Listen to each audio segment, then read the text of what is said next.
estava em campanha, né? E na verdade a gente soube com uma certa antecedência, sabia que isso tinha tido um acidente e, e me disseram com uma certa antecedência do que foi publicado.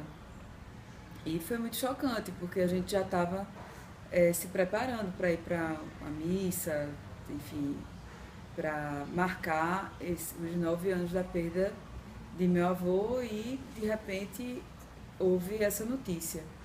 E foi bastante complicado, porque a gente não sabia quem estava no avião realmente. Depois foi que foram chegando essas informações. Não sabia se tinha havido algum sobrevivente. E depois a gente soube dessas informações e foi um choque muito grande para todo mundo. Eu ainda fazia faculdade e fazia estágio. E parei muita coisa, contei com a compreensão de vários professores, inclusive, porque eu acompanhei muito o período dele de internação, que eu era uma das netas mais ligadas a ele, e sempre estava acompanhando. Um dia antes dele falecer, eu tinha dormido no hospital com ele, e com ele assim, a gente passava a noite, mas ele estava na UTI e parecia estar bem melhor. O semblante dele estava bem melhor. E eu, além de dormir, eu passei o dia também no hospital e fui para casa dormir. Quando foi no outro dia de manhã, me ligaram dizendo que fosse lá, que a situação tinha piorado. E a gente foi por volta das 11 horas e pouco, ele faleceu. Eu considero que Arraes, acima de tudo, foi um revolucionário à frente do tempo dele e que, para efetivar todas as conquistas que foram efetivadas no governo Arraes, ele teve que quebrar paradigmas, porque foi um governante que colocou trabalhador e patrão para negociar, que isso não existia.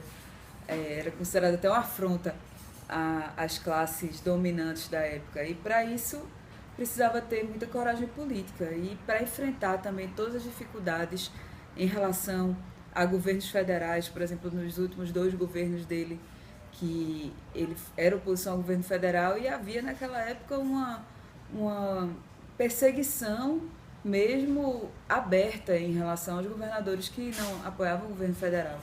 Então ele ainda assim conseguiu várias conquistas e em relação às classes menos favorecidas. Então isso é diferente de você chegar e fazer quando a situação já está estabelecida, quando já é muito fácil. Eduardo teve a vantagem de estar alinhado com o governo federal e isso fez uma grande diferença em relação à gestão dele para a gestão de Miguel Arraes. E também porque na época que ele assumiu, realmente se dava valor a quem fazia o Estado, fazia a máquina do Estado moer para a população mais carente. Então isso daí já foram vantagens, mas sem dúvida ele era um gestor muito competente e que fez demais para o estado de Pernambuco. Conseguiu, de certa maneira, principalmente no primeiro governo, e no segundo também, mas em proporções diferentes. Mas conseguiu, sim, seguir de alguma maneira o que Miguel Arraes começou. Miguel Arraes era um estudioso também da política, teórico. Ele gostava de estudar a filosofia e as bases teóricas do próprio socialismo, que era o que ele defendia.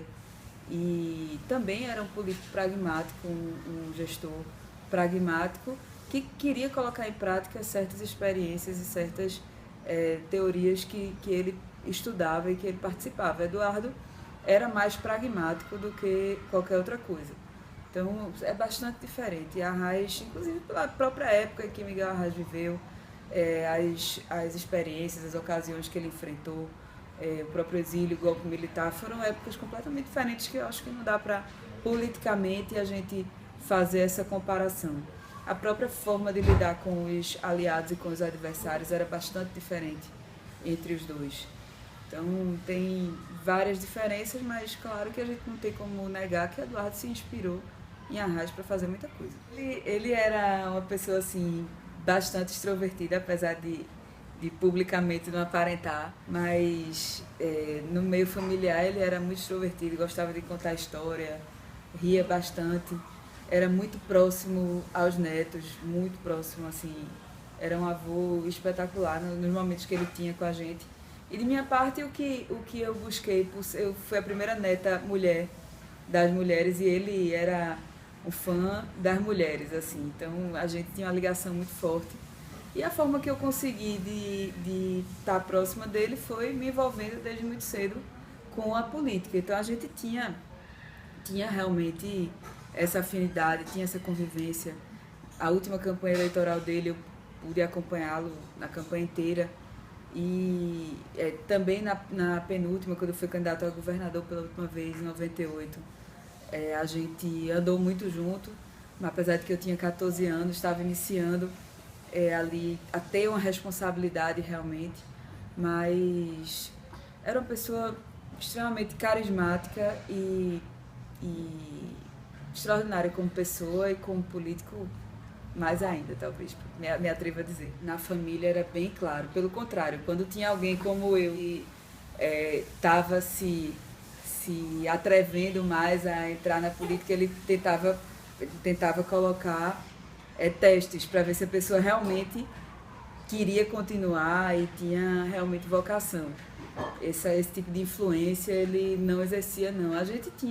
O que a gente tinha como exemplo era a atuação dele, as dificuldades que toda a família viveu. Tanto é que poucas pessoas, dentre tantos da família, que a família é muito grande, poucos se envolveram com política. Mas esse tipo de incentivo não. O que ele incentivava era a conscientização, que as pessoas fossem conscientes politicamente. Isso a gente vê no próprio modo de agir, nas profissões que os filhos dele escolheram. A gente vê que houve essa influência da consciência pela justiça social, mas de incentivar para entrar na política ou para disputar a eleição, jamais.